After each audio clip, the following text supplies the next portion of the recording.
Hey, good morning, folks. Welcome to the Digital Weather Desk, powered by Century Next Bank. Happy Cookie Day. If you have no idea what I'm talking about, if you are a Century Next Bank customer, at least at the Monroe branch, on Fridays, they do chocolate chip cookies. Don't go by, if you're not a customer, don't go by there and steal all the cookies, because I've got to make an errand today, and I plan to pick one up.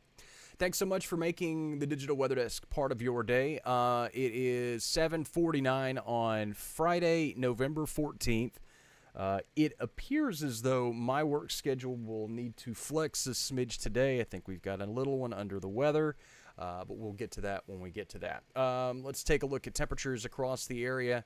No, she's not just sitting there alone. Her mom's with her right now. Mid-50s across most of the region at the bottom of the 7 o'clock hour, 57 in Monroe, 55 in El Dorado, 61 currently in Magnolia as low-level moisture continues to kind of start streaming back in. Winds are fairly light out of the south. We'll get to that in a minute. Visibilities are being impacted by some patchy fog. In fact, areas like Natchitoches, visibility down to zero. So if you're traveling across the area, especially in the river valleys, Red River Valley, Black River Valley, even maybe the Beff River, the Mississippi River Valley, those are some areas that could run into some patchy fog this morning. The rest of us are generally fine. The Ouachita River, I guess, we should throw in there as well, but the fog has not been as much of an issue that far northward. Wind speeds, again, out of the south, fairly light.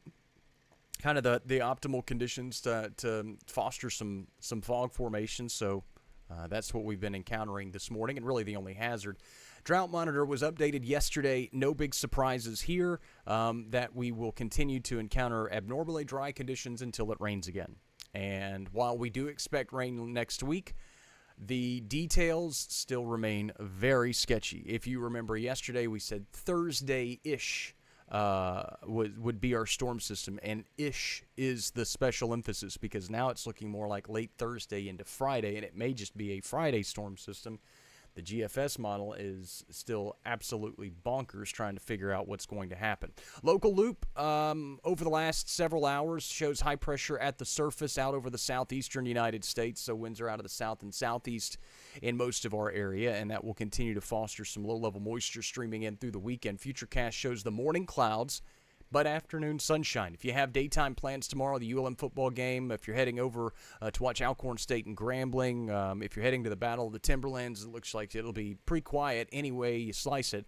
Weak front tries to tease the area late Sunday or early Sunday, and then a new boundary will approach the area on Tuesday.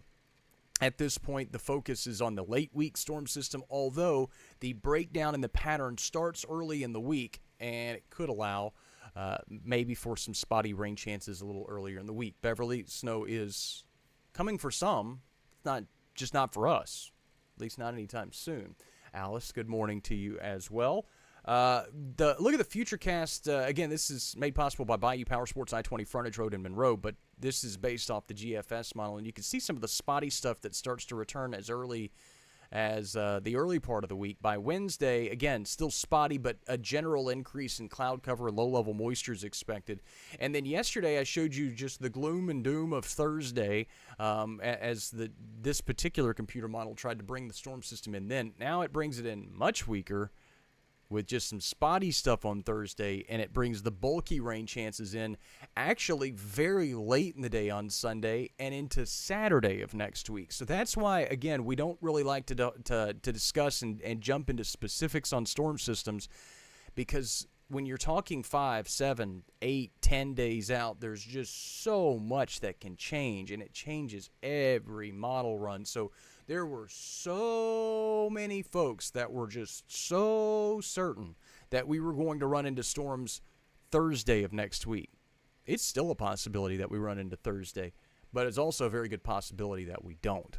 In fact, I've pushed the rain chances back and lowered them a smidge, just because, again, confidence and certainty. A look at the forecast rainfall over the next 7 days. Yes, Claudia, it is an absolutely beautiful morning to start.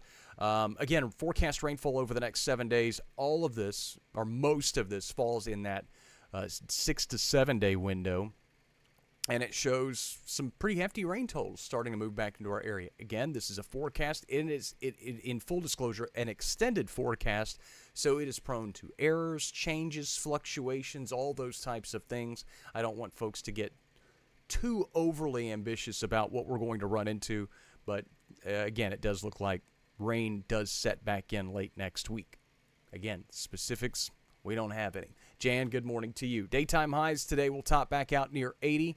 Still plenty of sunshine. I wouldn't be surprised to see some 81s and 82s. And I also wouldn't be surprised, especially with a little bit of cloud cover, for some areas to stay in the upper end of the 70s. Lows tonight, mid to upper 50s. Again, the occasional clouds, especially overnight, could still run into some river valley fog tomorrow morning, although it may not be as big of an issue as it was this morning, but those are pretty variable conditions. Winds will be out of the south 5 to 10 miles per hour. Look at the 7-day forecast made possible by 3B Hardware, and again, you can notice that the rain chances, and I've also taken the little red frame around Thursday off, meaning that while strong to severe storms and heavy rain are all a possibility, the confidence has really dropped to a point where we're kind of scratching our head. We will look for, that storm icon's not supposed to be on Wednesday. Let's fix that. But we're getting to a point now where again, we're going to run into some rain chances, and we're going to see a trend in the overall forecast that is much soggier by the second half of next week. And good morning to you as well. So hopefully our 7-day forecast will get corrected there in just a minute, and Wednesday will go to just partly cloudy instead of the stormy chances, because again, I don't think the rain chances are overly high on Wednesday. All right, that's a look at the forecast for the day. Again, I don't really the daily schedule is going to be a little bit in flux today. We woke up to a little one under the weather, so going to try to get all that squared away and get her back to 100%. She always gets sick on Fridays. I don't know why.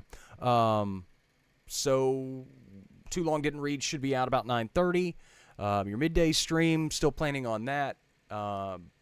Timing may be a little suspect, but I'll join you around midday. And then football forecasts come out this afternoon, and I'll join you later this evening. There's not a whole lot going on, so it's not like we're in dire straits in terms of trying to update you with an ever-changing forecast. It's still very quiet through the upcoming weekend and even into the early next week. But if there's any changes that you need to know about, I'll be sure to let you know about them. The forecast is always available at digitalweatherdesk.com and on the Digital Weather Desk app. The updated rain chances should be reflected in the app now, and we'll tweak those as we go through the rest of the day. I'll join you later this morning or into the midday time frame. Thanks so much for stopping by the Digital Weather Desk, powered by Century Next Bank. As always, I'm so glad you're here, and we'll check in with you in a couple of hours. Have a great Friday, everybody.